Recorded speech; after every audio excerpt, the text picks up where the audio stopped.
Hello, my dear students. This is Shashi Vasisht, your English teacher from Rashtriya School, Khandora. Today I am presenting here to discuss about our new topic. So, beta, before start our new topic, I think we should discuss about our previous topic. So, our previous topic was verbs. So, in this chapter, you have learnt about verbs, types of verbs, and uses of verbs. I hope you may have understood this topic clearly and you have done your assignments and worksheets also complete. So before wasting time, let's move on our today's topic. Today's topic is the verb tenses. So beta, tense is an important part of English grammar. If you have learned about tenses, it means you have learned 60% grammar. So it is very important part of English grammar. So listen carefully this video lecture and try to understand about tenses. In Hindi, meaning of tense is काल. And definition: tense is a unit to count time. It is the form of the verb that may be used to show time of an action or state of being expressed by verb. Tense क्या होते हैं बेटा? इनको क्या कहते हैं? जो tense है, यूनिट होती है एक टाइम को काउंट करने की. मीन्स जो टेंस है वो हमें टाइम के बारे में बताते हैं. वो ये बताते हैं कि कोई भी एक्शन किस समय पर हुआ. वो प्रेजेंट में भी हो सकता है, वो पास्ट में भी हो सकता है और वो फ्यूचर में भी हो सकता है. एग्जाम्पल से समझते हैं. Birds fly in the sky. यहाँ पर बेटा मेन सब्जेक्ट क्या है? बर्ड्स. ठीक है, सब्जेक्ट क्या है? बर्ड्स. सब्जेक्ट होता है डूअर ऑफ द एक्शन. तो जो एक्शन है वो किसने किया? बर्ड्स ने. ओके. और ये क्या है? फ्लाई, उड़ना. फ्लाई मीन्स उड़ना. ये आपकी मेन वर्ब है. एंड इसका ऑब्जेक्ट क्या है? In the sky. ठीक है. जो रिसीवर ऑफ एक्शन होता है वो क्या होता है? ऑब्जेक्ट कहलाता है. तो यहाँ पर इस एक्शन को किसने रिसीव किया? सब्जेक्ट ने किया. तो ये आपका हो गया सब्जेक्ट, ये हो गई वर्ब और ये हो गया आपका ऑब्जेक्ट. ठीक है. अब ये जो वर्ब है फ्लाई, ये आपकी वर्ब की फर्स्ट फॉर्म है. क्या है? वर्ब की फर्स्ट फॉर्म. ठीक है. और जो फर्स्ट फॉर्म है वो हमें क्या बताती है? प्रेजेंट टाइम बताती है. जैसे ता है, ते है, ती है. तो ये क्या आ गया? Birds fly in the sky. पक्षी आसमान में उड़ते हैं. Birds flu in the sky, ये वर्ब की सेकंड फॉर्म है जिसको कि आप पास्ट फॉर्म भी कहते हैं. ठीक है. ये हमें पास्ट टाइम के बारे में बता रही है कि जो एक्शन है वो पास्ट टाइम में हुआ है. पक्षी आसमान में उड़े थे या उड़ते थे. थर्ड देखें, birds will fly in the sky. ये हमें ये बता रही है, ये जो वर्ब है विल फ्लाई, ये हमें ये बता रही है कि जो एक्शन हुआ है वो फ्यूचर में हुआ है कि पक्षी आसमान में उड़ेंगे. ठीक है. तो फर्स्ट में आपने देखा पक्षी आसमान में उड़ते हैं, सेकंड में पक्षी आसमान में उड़े थे, थर्ड में पक्षी आसमान में उड़ेंगे. तो ये जो तीनों के तीनों एग्जाम्पल है ये हमें ये बताते हैं कि जो एक्शन है वो प्रेजेंट में भी हो सकता है, पास्ट में भी हो सकता है और फ्यूचर में भी हो सकता है. आगे देखते हैं काइंड्स ऑफ टेंसेस. टेंसेस के प्रकार. जो मेन टेंस है वो बेटा 3 टाइप्स के होते हैं. फर्स्ट होता है आपका प्रेजेंट टेंस. प्रेजेंट मतलब होता है वर्तमान काल. ठीक है. सेकंड होता है पास्ट टेंस. पास्ट मतलब होता है भूतकाल. थर्ड होता है आपका फ्यूचर. फ्यूचर मतलब भविष्य काल. ठीक है. प्रेजेंट होता है जो अब चल रहा है. ठीक है. पास्ट जो बीत गया और फ्यूचर जो आने वाला समय है. ठीक है. तो आपके 3 टाइप होते हैं, प्रेजेंट, पास्ट और फ्यूचर. ठीक है. अब जो प्रेजेंट टेंस है उसके 4 सब पार्ट हैं. पास्ट है उसके 4 सब पार्ट हैं और फ्यूचर है उसके 4 सब पार्ट हैं. ठीक है. जैसे प्रेजेंट, उसका दूसरा नाम क्या है? प्रेजेंट का फर्स्ट पार्ट क्या है? Present indefinite. प्रेजेंट का दूसरा पार्ट क्या है? Present continuous. प्रेजेंट का थर्ड पार्ट क्या है? Present perfect. और फोर्थ क्या है? Present perfect continuous. इसी तरह से पास्ट का है पास्ट परफेक्ट. नेम वही है, ओनली इनका सरनेम चेंज हो रहा है.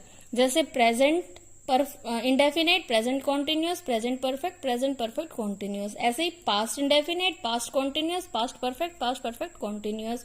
Future indefinite, future continuous, future perfect continuous. समझ आ गया। जो मेन टेंस है वो 3 टाइप्स के होते हैं, प्रेजेंट, पास्ट और फ्यूचर। उसके बाद इनके 4 सब पार्ट हैं, इंडेफिनेट, कॉन्टिन्यूअस, परफेक्ट और परफेक्ट कॉन्टिन्यूअस। सिर्फ उनका सरनेम चेंज हो जाता है, प्रेजेंट में है तो प्रेजेंट आगे लगा दे, पास्ट का है तो पास्ट और फ्यूचर का है तो फ्यूचर, बाकी नेम यही रहेंगे, ये चेंज नहीं होते हैं। ठीक है, तो जो ये 12 इनके सब पार्ट्स हैं, हमें इनकी जरूरत क्यों पड़ी?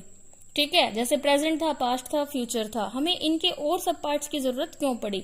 तो जो ये सब पार्ट है वो हमें ये बताते हैं कि कोई एक्शन होता है, कोई एक्शन चल रहा है, कोई एक्शन कंप्लीट हो चुका है, कोई एक्शन कब से चल रहा है, टाइम के बारे में बताते हैं। तो ये सारी चीजें आप इनमें पढ़ोगे, काइंड्स ऑफ टेंसेज में पढ़ेंगे। ठीक है,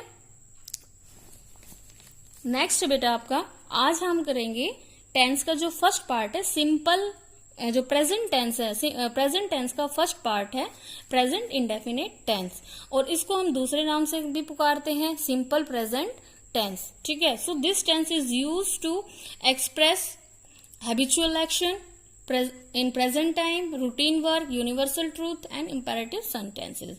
ठीक है, तो जो ये प्रेजेंट टेंस है वो हमें ऐसे एक्शन के बारे में बताते हैं जो वर्तमान समय में होते हैं, किसी की हैबिट के बारे में, किसी की आदत के बारे में, रूटीन वर्क के बारे में, या कोई यूनिवर्सल ट्रूथ हो। इसको जनरल ट्रूथ भी कहते हैं। यूनिवर्सल ट्रूथ होती है सार्वभौमिक सच्चाई, सार्वभौमिक सत्य जिसको कोई भी चेंज नहीं कर सकता।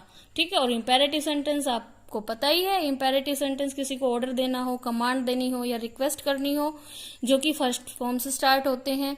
ठीक है, तो प्रेजेंट इंडेफिनिट टेंस में ये यूज किए जाते हैं। समझ आ गया होगा प्रेजेंट इंडेफिनिट टेंस का क्या यूज होता है? किसी की हैबिट्स के बारे में डिस्कस करने के लिए, किसी का रूटीन वर्क एक्सप्रेस करने के लिए, कोई हैबिचुअल एक्शन हो, या इंपेरेटिव सेंटेंसेस हो, इडियम्स हो, प्रोवर्ब्स हो, उनमें हम इस टेंस का यूज करते हैं। ठीक है, so let's see sentence structure. Sentence structure of present indefinite tense, इसमें आपको क्या क्या चाहिए? देखो बेटा, कोई भी सेंटेंस होता है उसमें एक तो सब्जेक्ट होता है, वर्ब होती है और ऑब्जेक्ट होता है। ठीक है, सब्जेक्ट, वर्ब और ऑब्जेक्ट। तो जो आपका प्रेजेंट इंडेफिनिट टेंस है, इस टेंस में यूज होने वाली वर्ब क्या है? वर्ब की फर्स्ट फॉर्म, वर्ब की फर्स्ट फॉर्म, जिसको कि हम कहते हैं प्रेजेंट फॉर्म। ठीक है, अब यहाँ पर आप देख रहे हो ये एस या ईएस लगा हुआ है, ये कब आएगा एस या ईएस? आपको हम पहले ही बता चुके हैं सिंगुलर सब्जेक्ट क्या होते हैं और प्लूरल सब्जेक्ट क्या होते हैं। Singular subject first person, third person होते हैं, जैसे ही है, शी, इट, कोई भी सिंगुलर नेम या कोई भी सिंगुलर थिंग। और जो प्लूरल सब्जेक्ट होते हैं वो होते हैं आपके सेकंड पर्सन और फर्स्ट पर्सन, जैसे आई, यू, वी, दे, कोई भी प्लूरल थिंग, वो हो जाते हैं आपके प्लूरल सब्जेक्ट। तो बेटा यहाँ पर जब भी आपका सिंगुलर सब्जेक्ट होगा तो आप वर्ब की फॉर्म में एस या ईएस लगाएंगे। जैसे राम प्लेज, क्यों? क्योंकि राम सिंगुलर सब्जेक्ट है, और प्ले के साथ हम क्या ऐड कर देंगे? एस। ठीक है, शी स्पीक्स, ठीक है, स्पीक में हम क्या ऐड करेंगे? S, she speaks. He learns, learn में क्या ऐड करेंगे? एस करेंगे। शी टीचेस, टीच में ईएस ऐड करेंगे। क्यों? क्योंकि ये ही, शी, इट, कोई भी नाम क्या होते हैं? सिंगुलर सब्जेक्ट होते हैं। तो जब भी आपके सिंगुलर सब्जेक्ट होंगे तो आप वर्ब की फर्स्ट फॉर्म में एस या ईएस लगाएंगे। अफर्मेटिव सेंटेंस में, अफर्मेटिव सेंटेंस क्या होते हैं? जिसमें कि कोई एक्शन किया जाता है, मीन्स नोट वाले नहीं होते। ठीक है, ये नेगेटिव के अपोजिट होते हैं। समझ आ गया? इस टाइप से नेगेटिव बनते हैं। नेगेटिव का सेंटेंस स्ट्रक्चर क्या है? सिंगुलर सब्जेक्ट है तो आप डज नॉट लगा देंगे, प्लूरल सब्जेक्ट है तो डू नॉट लगाएंगे। सिंगुलर के साथ डज नॉट और प्लूरल के साथ डू नॉट लगाएंगे। सब्जेक्ट चाहिए, थोड़ा सा चेंज है, नॉट, डू या डज नॉट आएगा, वर्ब की फर्स्ट फॉर्म रहेगी और ऑब्जेक्ट। इसके बाद आता है इंटेरोगेटिव। इंटेरोगेटिव वही होता है जिससे कि क्वेश्चन करते हैं। ठीक है, इसमें क्या आता है? हम WH फैमिली भी यूज करते हैं। उसके बाद क्या आती है आपकी? हेल्पिंग वर्ब आती है, या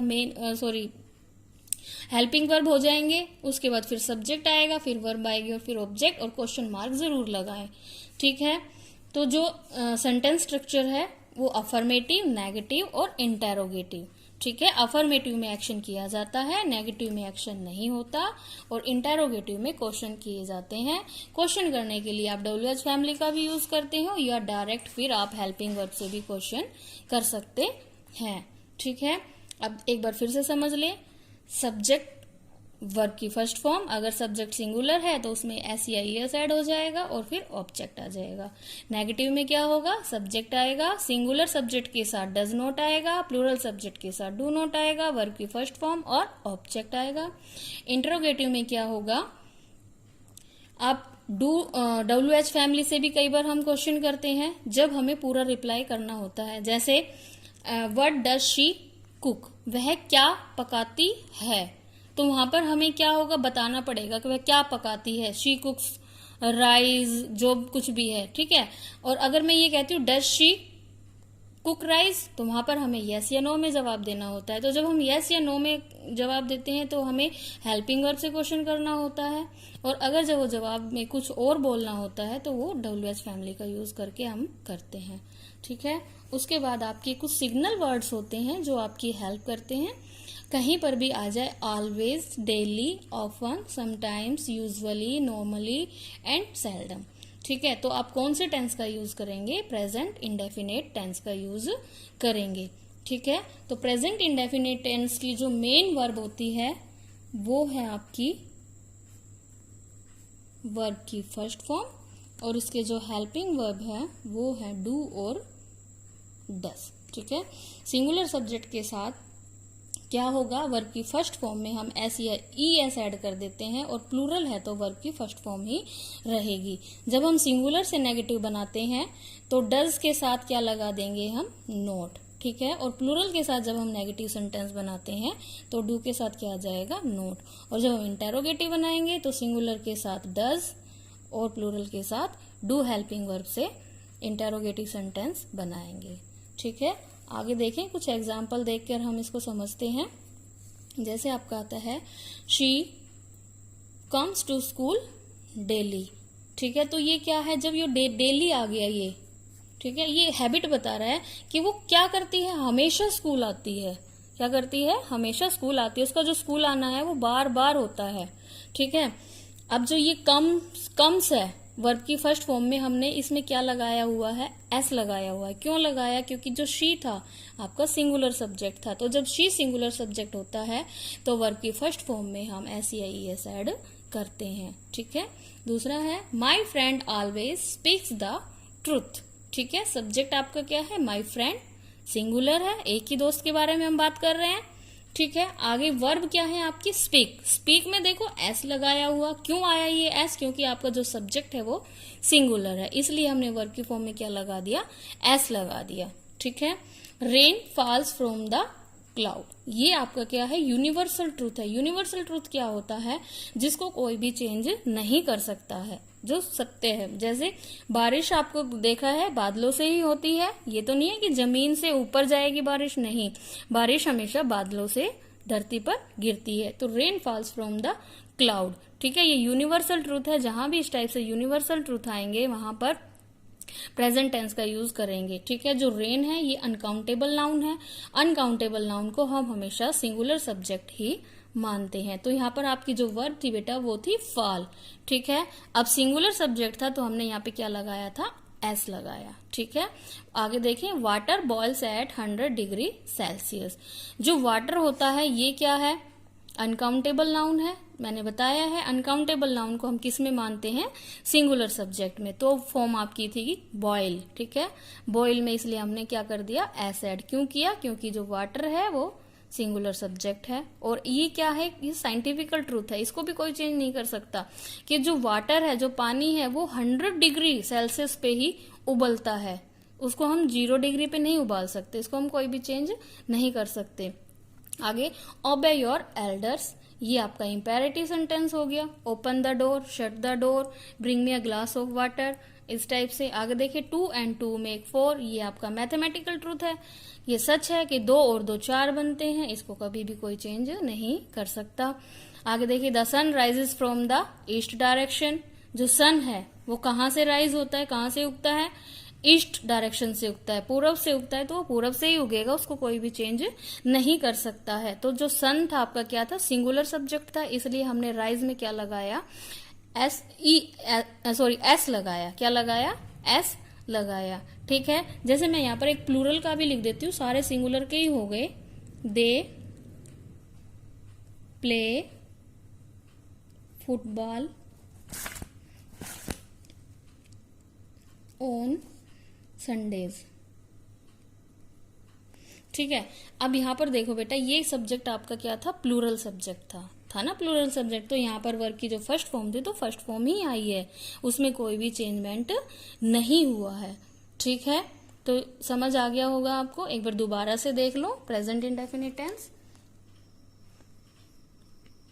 आपका प्रेजेंट इंडेफिनिट टेंस है, इसको दूसरा नाम भी है इसका, क्या है, सिंपल प्रेजेंट टेंस। हिंदी में इसकी आइडेंटिफिकेशन क्या होती है, ता है, ते है, ती है। मतलब हिंदी के वाक्यों के लास्ट में लगता है ता है, ते है, ती है।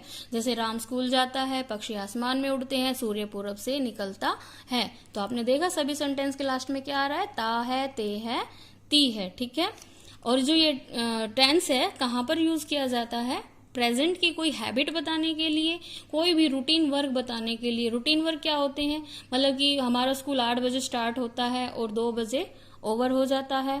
ठीक है, मेरे फादर 5 बजे ऑफिस जाते हैं, सुबह 9 बजे ऑफिस जाते हैं और 5 बजे वापस आ जाते हैं। मेरे दादाजी हमेशा न्यूज़पेपर पढ़ते हैं, वह हमेशा सच बोलता है।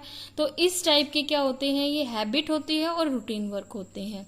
ठीक है, यूनिवर्सल ट्रूथ में क्या आ जाते हैं, जैसे sun rises from the east direction, rain falls from the clouds, 2 and 2 make 4, water freeze at 0 degree Celsius. समझ आ गया, इस टाइप से हो गए। तो जो प्रेजेंट इंडेफिनिट टेंस है उसका यूज किया जाता है हैबिचुअल एक्शंस को डिनोट करने के लिए, रूटीन वर्क बताने के लिए, या कोई यूनिवर्सल ट्रूथ के लिए हम प्रेजेंट इंडेफिनिट टेंस का यूज करते हैं। ठीक है, उसके बाद आता है बेटा sentence structure of present indefinite.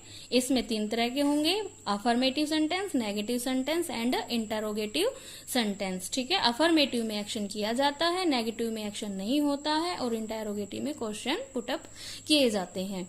ठीक है, इसका सेंटेंस होगा, पहले आपको चाहिए सब्जेक्ट, वर्ब की फर्स्ट फॉर्म और ऑब्जेक्ट। SEIS कब आएगा, जब सब्जेक्ट होगा सिंगुलर। ठीक है, सिंगुलर सब्जेक्ट क्या होते हैं, third person, he, she, it, कोई भी सिंगुलर थिंग या कोई भी सिंगुलर नेम। ठीक है, नेगेटिव में सिंगुलर के साथ डज नॉट लगा देंगे और प्लूरल के साथ डू नॉट लगा देंगे। ठीक है, इंटेरोगेटिव में आप WH फैमिली से भी क्वेश्चन कर सकते हो और उसके बाद हेल्पिंग वर्ब।